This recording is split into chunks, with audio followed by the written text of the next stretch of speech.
Concept of chemistry के YouTube channel पर आप लोगों का बहुत बहुत स्वागत है। जैसा कि मैंने कहा था पहले आप लोगों को लाइव पढ़ाते हुए कि पूरे केमिस्ट्री का पूरे चैप्टर का टॉपिक वाइज धीरे धीरे करके पूरा केमिस्ट्री मैं यूट्यूब पे पढ़ा दूंगा, वो भी फ्री ऑफ कॉस्ट। चलिए शुरू करते हैं। उसका आज शुरुआत हो गया है। सर्वप्रथम मैं बच्चों आप लोगों को पहले अपना बेसिक इंट्रोडक्शन दूंगा। मैंने अपनी पढ़ाई कहाँ से की है, तो मैं इस फील्ड में कैसे आ गया। चलिए मैं शुरू करता हूँ। जैसा कि आप यहाँ पे दिख रहे हैं, मूल कॉन्सेप्ट का आज पहला लेक्चर है। थोड़ा सा अपने बारे में बताना ज़रूरी है। चलिए बताते हैं, अपने बारे में थोड़ा सा इंट्रोडक्शन देते हैं। मेरा नाम है बच्चों MS सर।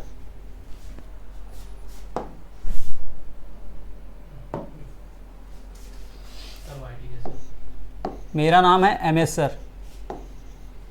मेरी जर्नी टीचिंग की कहाँ से शुरू हुई, मैं टीचर क्यों बनना चाहता हूँ, इसका बहुत बड़ा एक इतिहास है। चलिए मैं उस इतिहास को आपको 5 मिनट के अंदर ही बताता हूँ। शुरू करते हैं। हम विद्या मंदिर में पढ़े हैं, तो हमारे यहाँ एक प्रोग्राम होता है 5 सितंबर को टीचिंग डे। आप लोग सभी लोग जानते हैं। टीचर डे पे हमारे यहाँ क्या होता था, सारे बच्चों को उस दिन आप मन चाहे क्लास में जा करके बच्चे पढ़ा सकते हैं। उसमें क्या करते थे टीचर लोग, उसका गाइड करते थे, इंस्पेक्शन करते थे और क्या कमी है आप में उसमें सुधार करते थे। उससे धीरे धीरे मेरी रुचि बढ़ती गई और एक समय अब ऐसा आ गया, मेरा तन मन धन केमिस्ट्री पढ़ाने के लिए एकदम तैयार हो गया है। चलिए देखते हैं पहला कंसेप्ट। जैसे जानते हैं मूल कॉन्सेप्ट को क्या कहते हैं, किस भाषा में, some basic concept of chemistry. Some basic concept of chemistry में हम केमिस्ट्री के बेस को पढ़ेंगे। इसमें हम पढ़ेंगे लॉ ऑफ केमिकल कॉम्बिनेशन, मतलब आगे पढ़ेंगे, आज नहीं। इसमें क्या होता है, केमिस्ट्री में क्या क्या होते हैं, उसमें रिएक्शन क्या होती हैं, केमिस्ट्री को किन किन नियमों के आधार पर, किन किन लॉ के आधार पर पूरा केमिस्ट्री चलता है, उस लॉ के बारे में हम पढ़ेंगे। मैटर के बारे में पढ़ेंगे, एटम के बारे में पढ़ेंगे, एलिमेंट के बारे में पढ़ेंगे, मोल के बारे में पढ़ेंगे। मतलब जैसे इसका नाम है some basic concept of chemistry, वैसे ही इसका काम है। ये पूरे केमिस्ट्री में इसका एप्लीकेशन होता है। इसके बिना केमिस्ट्री अधूरी है। चलिए शुरू करते हैं। सर्वप्रथम हम कहाँ शुरू करेंगे, मैटर। मैटर मतलब पदार्थ। पदार्थ क्या होता है, चलिए देखते हैं। मैटर क्या होता है, एनीथिंग विच ऑक्यूपाई स्पेस, जो स्थान घेरता हो, एंड हैविंग मास, जिसके पास क्या हो, मास हो, एंड एक अलग सा स्वाद दे देंगे, जिसे क्या कहते हैं, फेल्ट बाई आवर 5 सेंसेस, जिसे हम अपने ज्ञानेंद्रियों द्वारा, सेंसेस द्वारा क्या करें, महसूस कर सकते हैं। फॉर एग्जाम्पल जैसे मैं इस पेन से लिख रहा हूं, इस ब्लैक बोर्ड पे मैं लिख रहा हूं, ये सब क्या है, मैटर हैं। क्या है बच्चों, मैटर। मैटर किससे बने होते हैं, एटम और मॉलिक्यूल से। ये पूरा जो चराचर जगत है, यूनिवर्स है, ये पूरा किससे मिलकर बना होता है, मैटर। अब मैटर के अंदर क्या होते हैं बच्चों, एटम और मॉलिक्यूल, यानी कि पूरी की पूरी केमिस्ट्री होती है। चलिए देखते हैं मैटर को किस प्रकार क्लासिफिकेशन किया गया है। तो मैटर को 2 भागों में बांटा गया है। पहले क्या, physical classification, then chemical classification. चलिए देखते हैं, इंट्रोडक्शन देखते हैं। Chemistry deal with the composition, structure and properties of matter. Matter के गुण के बारे में, उसका कंपोजिशन क्या होता है, उस कंपाउंड का स्ट्रक्चर क्या होता है, इन सारी चीज़ों के बारे में बताते हैं। ये सब चीज़ें किससे मिलकर बनी होती हैं, बेसिक चीज़ें क्या होता है, एटम और मॉलिक्यूल होता है। इन सारी चीज़ें किससे मिलकर बनी होती बच्चों, एटम और मॉलिक्यूल से मिलकर बनी होती हैं। आइए देखते हैं। ये सब हो गया। हमने कहा था फिजिकल क्लासिफिकेशन, देन क्लासिफिकेशन, अरे सर केमिकल क्लासिफिकेशन। आइए देखते हैं फिजिकल क्लासिफिकेशन क्या होता है। बचपन में हम लोगों ने खूब रटा है, सॉलिड, लिक्विड, गैस। बस बच्चों ये कोई अलग चीज़ नहीं है। जो आप देखिए, आप कितने भी बड़े चले जाइए, आप बिल्कुल बेसिक से पढ़िए बच्चों, एकदम बेसिक से। जो क्लास 6, 7, 8, 9, 10, 11, 12 में सीख लिए, वही है अपना। वो कोई अलग सा नहीं है यार, कोई अलग सा नहीं है। वही सब बेसिक चीज़ें अगर आपकी मजबूत रहेंगी तो आप जेईई और नीट की केमिस्ट्री को बिल्कुल फोड़ सकते हैं। वो कहते हैं ना, जिसका बेस मजबूत हो सकता है उसे कोई नहीं झुका सकता, वो हमेशा आगे रहेगा। क्योंकि बेस ही सब कुछ स्ट्रांग होती है, धीरे धीरे धीरे धीरे।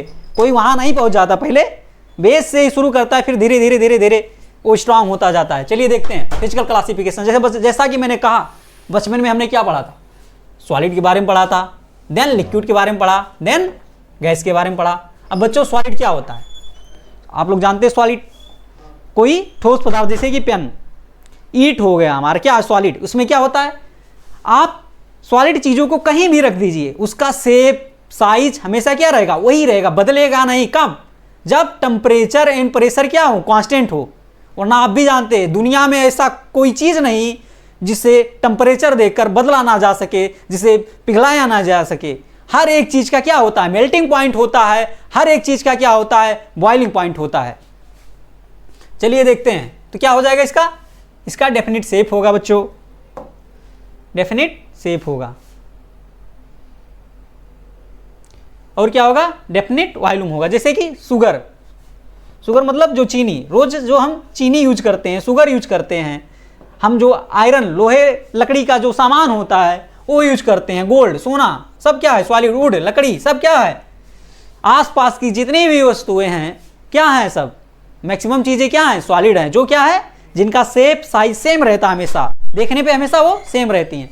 चलिए देखते हैं लिक्विड के बारे में। सॉलिड हमारा क्लियर हो गया, आइए हम लिक्विड पे बढ़ते हैं। इसका क्या होता है, डेफिनिट वॉल्यूम तो होता है बट नो डेफिनिट शेप, इसका कोई शेप नहीं होता। आप लिक्विड, पानी, फॉर एग्जांपल पानी जानते हो, पानी कितना अनमोल हमारे लिए, पानी का कोई निश्चित शेप नहीं होता। आप पानी को जिस पात्र में रख देंगे, जिस पॉट में रख देंगे, उसी का शेप ले लेता है। आप तालाब में जाइएगा तो पानी किसका, तालाब का शेप ले लीजिए। एक आप ग्लास ले लेंगे तो पानी ग्लास का शेप ले लेगा। आप मग ले लेंगे तो पानी किसका शेप ले लेगा, मग का शेप ले लेगा।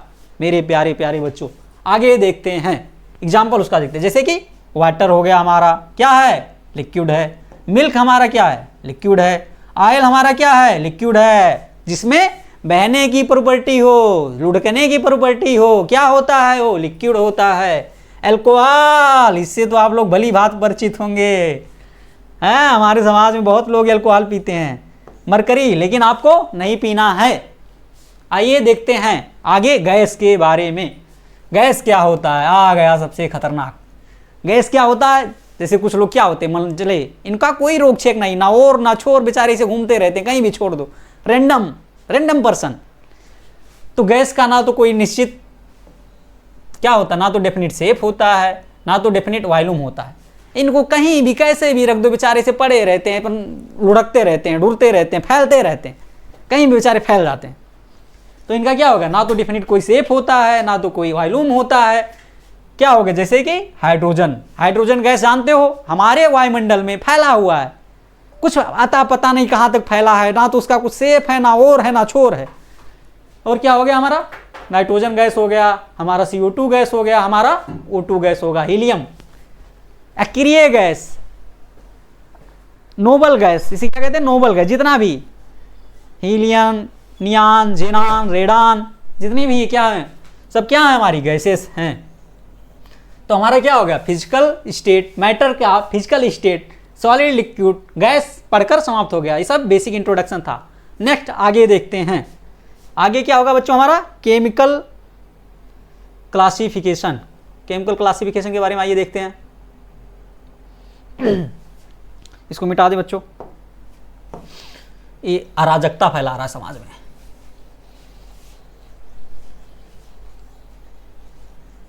चलिए केमिकल क्लासिफिकेशन के बारे में पढ़ते हैं।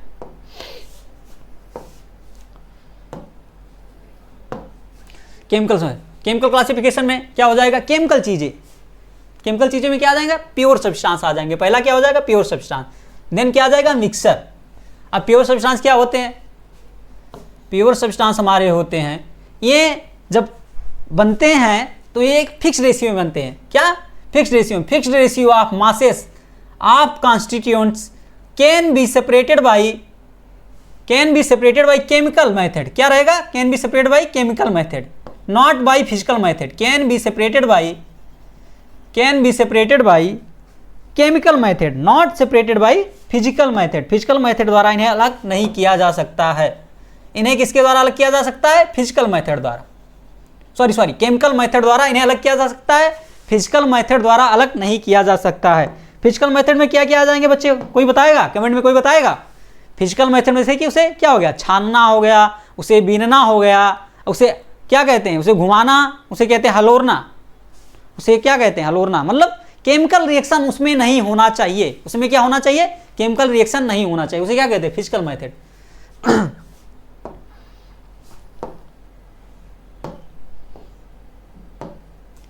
तो क्या हो जाएगा, ये फिक्स रेशियो में form by fix ratio substance form by fix ratio can not, याद रखेंगे, इंपॉर्टेंट है बच्चों, can not separated by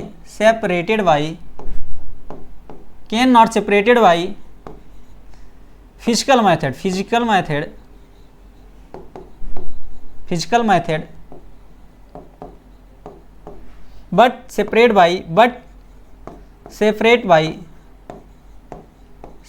by chemical method।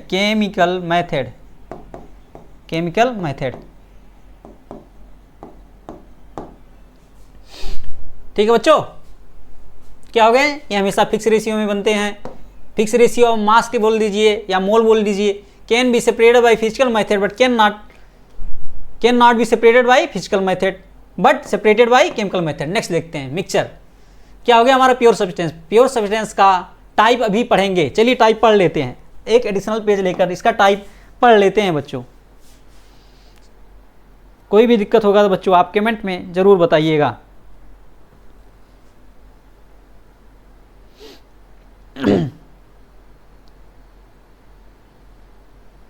Pure substance के बारे में आइए पढ़ते हैं।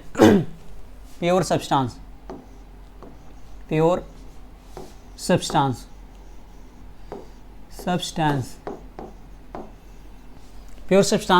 का क्लासिफिकेशन देखते हैं। क्या होते हैं, एक फिक्स रेशियो में बनते हैं। प्योर सब्सटेंस का क्लासिफिकेशन देखते हैं। पहला क्या हो जाएगा, एटम। क्या हो जाएगा, एटम। दूसरा क्या हो जाएगा, मॉलिक्यूल। नहीं सॉरी, पहला हो जाएगा एलिमेंट। दूसरा क्या हो जाएगा, कंपाउंड। दूसरा क्या हो जाएगा, कंपाउंड। पहला क्या हो जाएगा, एलिमेंट। दूसरा क्या हो जाएगा, कंपाउंड। ये क्या होते हैं बच्चे, प्योर होते हैं, प्योर सब्सटेंस होते हैं। Compound, element, they are formed by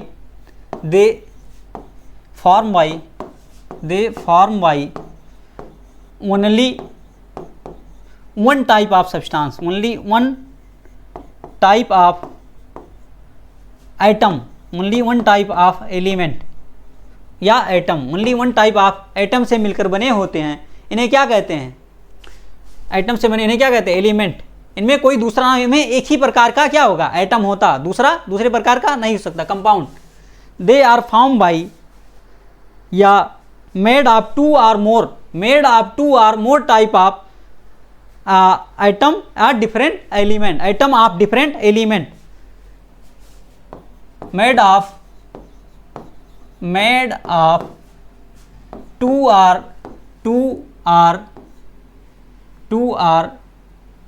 more type of atom of different element। भाई सेम एलिमेंट के आइटम सेम होते हैं, इसलिए क्या, different atom of different element,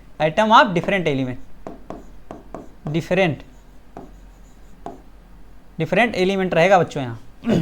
क्योंकि सेम एलिमेंट के आइटम सेम होते हैं। क्या चाहिए, two or more type of item चाहिए ना, two or more type item चाहिए आप डिफरेंट एलिमेंट। अगर सेम एलिमेंट ले लेंगे तो आइटम भी सेम हो जाएंगे, लेकिन डिफरेंट एलिमेंट रहेगा तो डिफरेंट आइटम हो जाएंगे। डिफरेंट आइटम में क्या हो जाएगा, two or more type of उसमें आइटम हो जाएंगे। Clear, it's clear. नाउ हम लोग आगे बढ़ते हैं। चलिए एलिमेंट में देख लेते हैं क्या क्या हो सकता है। एलिमेंट में हमारा हो सकता है एटम हो सकता है हमारा, क्या हो सकता है एटम, एटम हो सकता है, और क्या हो सकता है हमारा मॉलिक्यूल हो सकता है, एटम हो सकता है हमारा और मॉलिक्यूल हो सकता है, मॉलिक्यूल। एटम क्या होता है बच्चों, A for atom, A for अकेला, ए फॉर अकेला, ए फॉर अकेला। ये क्या होता है, हमेशा अकेला रहेगा, क्या रहेगा बच्चों अकेला। जैसे कि हाइड्रोजन एटम, इसका हम परमाणु भार और परमाणु क्रमांक लिखते हैं। किसी बच्चों को ना पता हो तो यहाँ हम थोड़ा सा लिख देते हैं। कोई भी एलिमेंट है उसको एक से डिसाइड करते हैं। इसके लेफ्ट साइड जो नंबर लिखा होता है, नंबर, जैसे कि ये लिखा उठा, ये नहीं वाई लिखा उठा, और इधर क्या लिखा हो जेड, तो वाई जो होता है वो क्या होता है एटॉमिक नंबर, क्या होता है एटॉमिक नंबर, एटॉमिक नंबर होता है। जो ऊपर लिखा होता है ऊपर राइट साइड, उसे कहते हैं एटॉमिक मास, एटॉमिक मास कहते हैं। और केमिस्ट्री में मास और वेट सेम होता है, आप लिख मास या वेट, या इसी को मास नंबर कहते हैं बच्चों। 3 नाम होता है इसका, कंफ्यूज मत होइएगा, मास नंबर, ठीक है। केमिस्ट्री में वेट और मास सेम होता है, लेकिन फिजिक्स में डिफरेंट होता है। फिजिक्स में वेट में जी आ जाता है लेकिन मास में जी नहीं आता है, लेकिन केमिस्ट्री में मास और वेट को आप सेम ले सकते हैं 12th लेवल तक।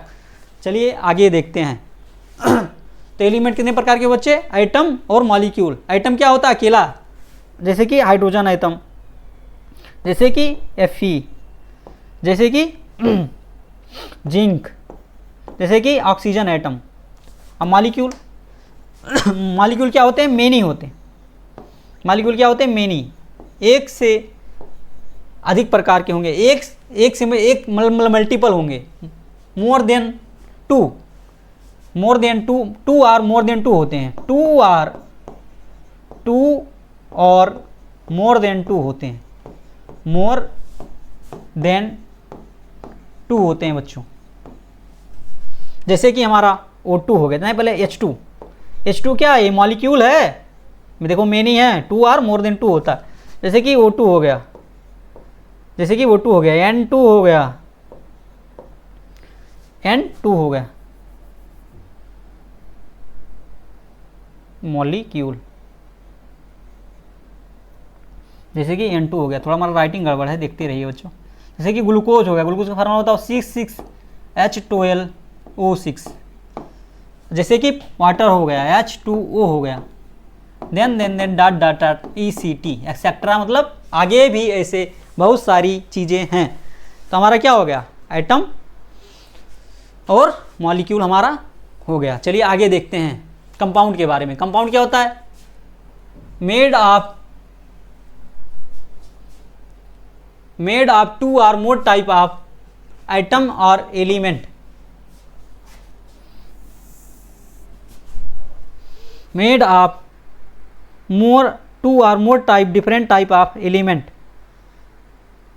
कंपाउंड क्या हो जाएगा बच्चों, सॉरी ये गलत हो गया, मॉलिक्यूल में क्या हो गया, H2O2 और N2। तो इसमें कंपाउंड क्या हो गया, 2 टाइप। जैसे कि कंपाउंड में क्या आ जाएंगे बच्चों, C6 ग्लूकोज आ गया, C6H12O6 आ गया हमारा।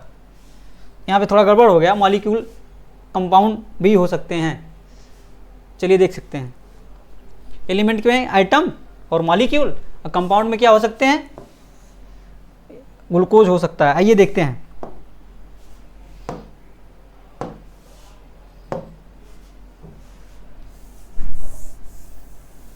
आइए देखते हैं हमारा क्या हो गया, ग्लूकोज हो गया। जैसे कि 2 or more टाइप ऑफ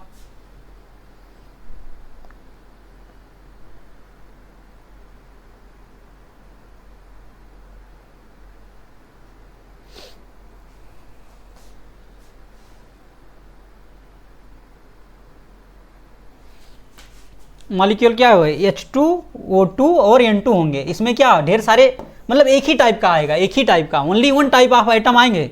अब तो चल क्लियर करते हैं। इसमें क्या एक ही टाइप के आइटम आएंगे, जैसे H2O2 N2, लेकिन कंपाउंड में क्या हो जाएंगे, मोर देन 2 या more than type of item आएंगे आप डिफरेंट एलिमेंट, देखो एलिमेंट क्या हो गए, डिफरेंट हो गए, एलिमेंट क्या हो गए, डिफरेंट टाइप ऑफ आइटम जब आ जाएंगे एक फिक्स रेशियो में तो उसे क्या कहेंगे बच्चों, कंपाउंड कहेंगे। जैसे कि glucose C6H12O6 plus water H2O क्या कहेंगे, वाटर, और क्या यूरिया NH2CO NH2, ऐसे ढेर सारे कंपाउंड आ जाएंगे, ऐसे ढेर सारे कंपाउंड आ जाएंगे NH2 तो हमारा क्या हो गया, प्योर सब्सटेंस में एलिमेंट हो गया, एलिमेंट क्यों, क्या, एटम और मॉलिक्यूल, एटम और मॉलिक्यूल, और क्या कंपाउंड में हमारे ये हो गए more than 2 type of atom of different element आ जाएंगे। अब चलिए हम देखते हैं कंपाउंड के बारे में, कंपाउंड के बारे में देखते हैं बच्चों, सॉरी मिक्सचर के बारे में, मिक्सचर के बारे में हम लोग देखते हैं।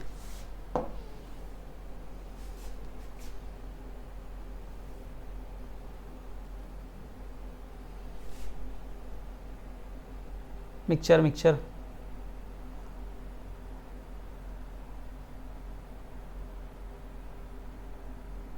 ये हो गया हमारा, इसको थोड़ा मिटा देते हैं, इरेज कर देते हैं, खाली हो जाए। बस बच्चों आओ, एक मिनट दीजिए। चलिए आइए हम मिक्सचर के बारे में पढ़ते हैं। मिक्सचर क्या होता है हमारा, 2 or more substance mixed in any ratio. Pure substance में क्या था, एक फिक्स रेशियो में मिल रहे थे, लेकिन मिक्सचर में क्या हो जाए, किसी भी रेशियो में मिलकर जब दो चीज़ें कोई भी कंपाउंड बनाता है तो उसे क्या कहते हैं, मिक्सचर बना कहते हैं, क्या कहते हैं, मिक्सचर। इनका कोई रेशियो फिक्स नहीं होता, किसी भी अमाउंट में रैंडम किसी तरीके से उसी में जब चीज़ें मिल जाती हैं तो उसे क्या कहते हैं, मिक्सचर कहते हैं। इन्हें क्या कहते हैं, they are separated by physical method, इन्हें फिजिकल मेथड द्वारा अलग किया जा सकता है, जिससे उसे छान कर अलग किया जा सकता है, उसे फिल्ट्रेशन, छानना मतलब फिल्टर करके अलग किया जा सकता है, उसे बीन करके अलग किया जा सकता है, चूज करके, और उसे सेकिंग करके अलग किया जा सकता है, सेक करके हिला करके उसे अलग किया जा सकता है। आइए हम लोग देखते हैं। मिक्सचर 2 टाइप के होते हैं बच्चों, होमोजीनियस मिक्सचर और हेट्रोजीनियस मिक्सचर। होमोजीनियस में क्या होते हैं, सेम कंपोजिशन थ्रू आउट, इनका पूरे, जैसा हमारा ढेर सारा क्या बन गया, कोई सब्सटेंस मिल गया मिक्सचर वाला, 2 चीज़ें मिलकर बनाई, तो इनका जो कंपोजिशन होता है थ्रू आउट, पूरे सब्सटेंस में क्या होते, बराबर होते हैं, ना एक जगह ज़्यादा रहेगा ना एक जगह कम रहेगा, थ्रू आउट सारे के सारे कंपाउंड में उनका कंपोजिशन क्या रहेगा बच्चों, सेम रहेगा, सेम रहेगा।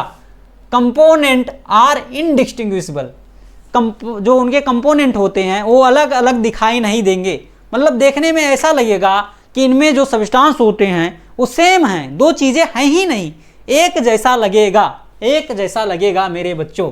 जैसे कि गैसेस, 2 गैसों का मिक्सचर, जैसे कि हवा, एयर क्या है, 2 गैसों का मिक्सचर है, तो उसमें चीज़ें क्या हो जाती हैं इनविजिबल हो जाते हैं। आप हवा में जान पाएंगे हाइड्रोजन कौन है, नाइट्रोजन कौन है, हीलियम क्या है, नहीं अलग कर सकते उसको, कंपोजिशन क्या रहेगा उसका, सेम रहेगा। लिक्विड सोल्यूशन, जो चैप्टर हम लोग सोल्यूशन पढ़ते हैं, जैसे कि वाटर और शुगर का मिक्सचर क्या बन जाता है, सोल्यूशन बन जाता है, क्या बन जाता है, सोल्यूशन।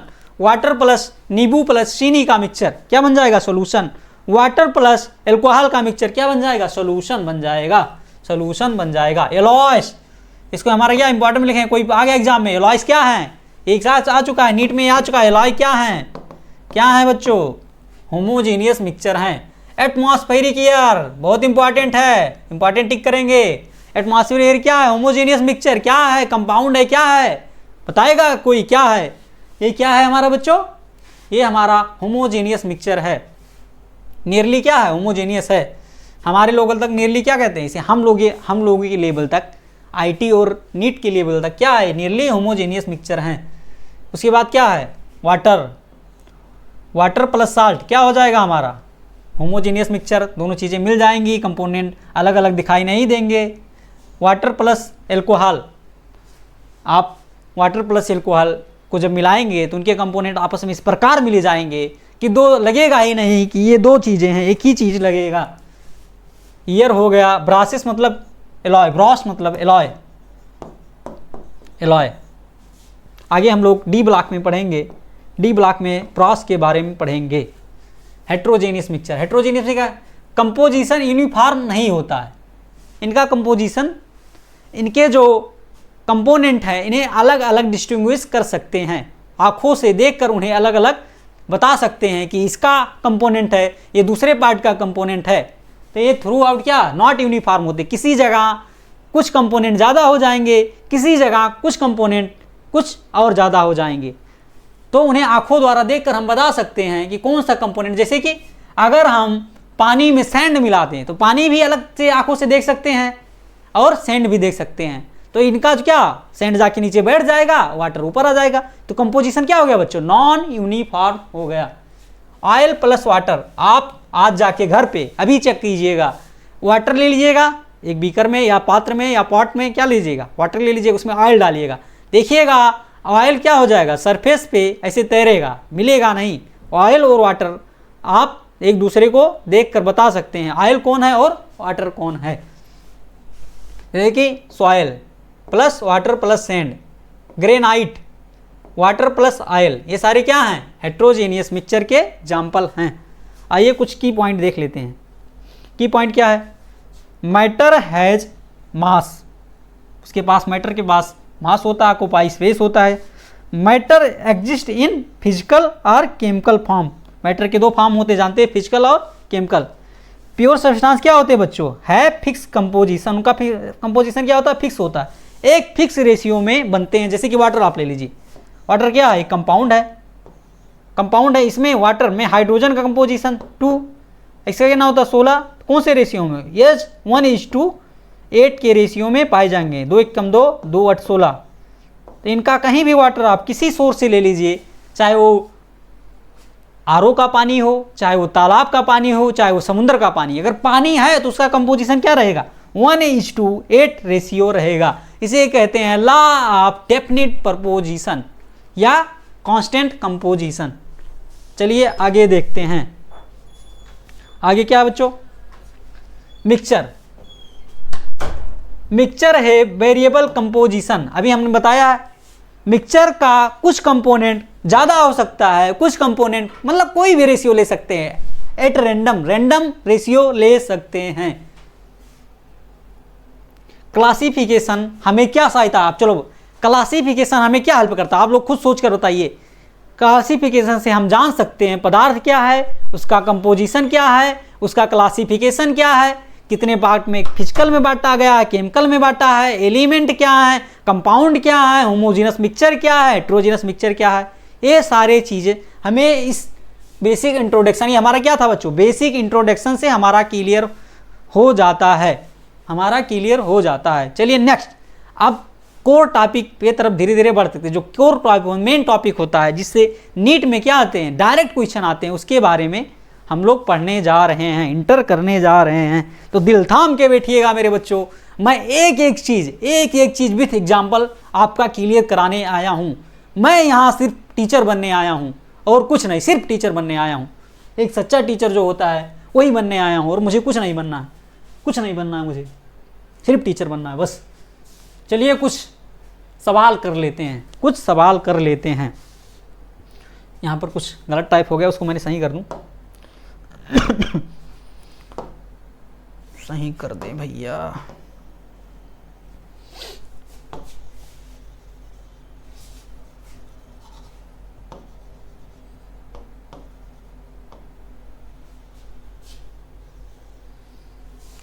और बाकी सब सही लग रहा है।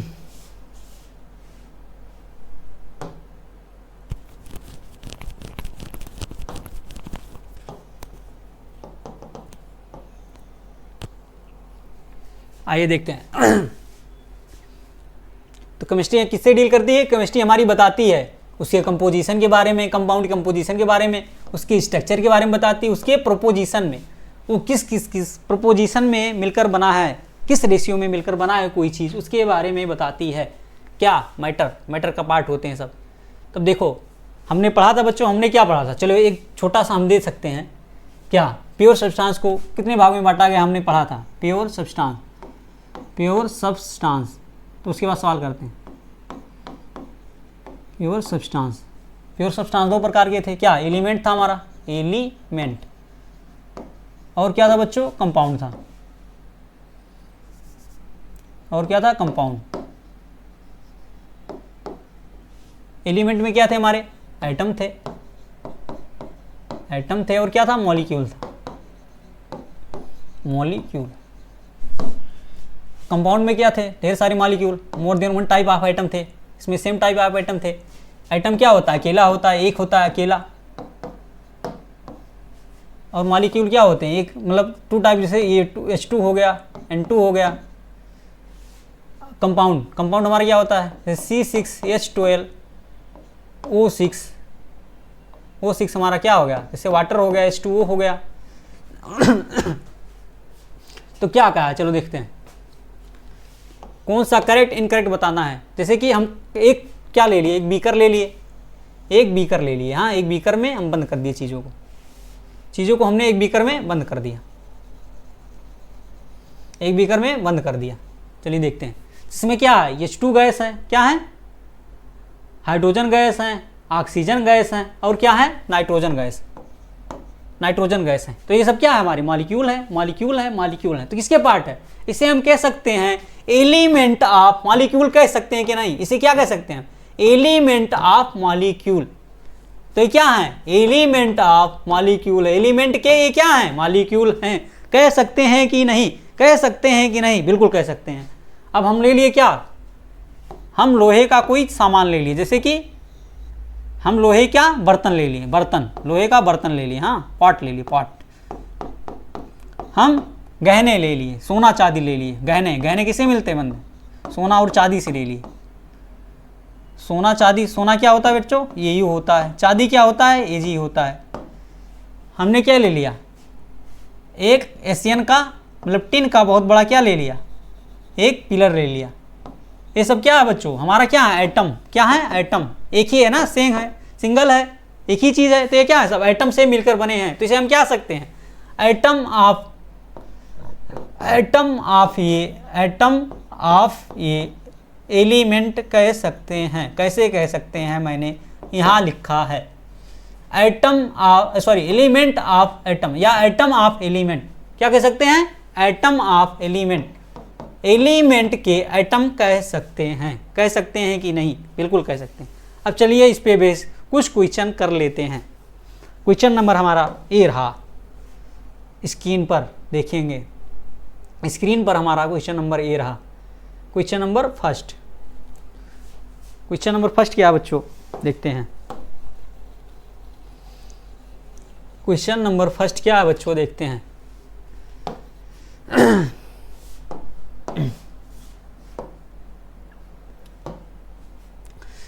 Which of the following statement is are true? कौन सा स्टेटमेंट इज ट्रू है, देखते हैं। एन एलिमेंट ऑफ ये substance contains only one kind of atom. सही बात है, हमारा element only one type of atom से मिलकर बन सकता है कि नहीं, बिल्कुल बन सकता है बच्चों। तो क्या हो गया, ये सही हो गया, क्या हो गया, ये ट्रू हो गया। आइए देखते हैं। और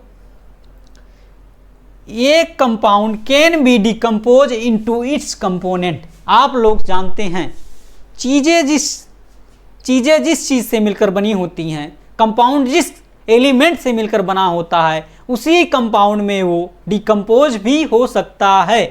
किस पर, एक स्पेसिफिक टेम्परेचर प्रेशर पर उसी चीज़ में वो क्या हो सकता है बच्चों, डिकम्पोज हो सकता है। चलिए आगे बढ़ते हैं, आगे बढ़ते हैं। All homogeneous mixture are called solution. हमारे 12th जेईई और नीट के लेवल पर हम क्या कह सकते हैं, ऑल होमोजीनियस मिक्सचर को क्या कह सकते हैं बच्चों, सॉल्यूशन कह सकते हैं। यहाँ पर क्या दिखाया गया है, हम सॉल्यूशन के, हम आपके मूल कॉन्सेप्ट को कहाँ लिंक कर दिए, सॉल्यूशन से मिक्स कर दिए। हाँ बच्चों, मैं एक ऐसा टीचर बनना चाहता हूँ जो पूरे केमिस्ट्री को एक दूसरे से लिंक करके आपको पढ़ाए। आप लोग जानते हैं जैसे जैसे 2025 देखा, 2026 देखा रीनीट, उसमें हमारा जो पेपर का लेवल था काफ़ी तगड़ा था, काफ़ी तगड़ा लेवल का पेपर था। इसमें चीज़ें एक दूसरे से लिंक करके पूछी गई थी, एक फार्मूले से काम नहीं चल रहा था, मल्टीपल फार्मूले लगाए गए थे।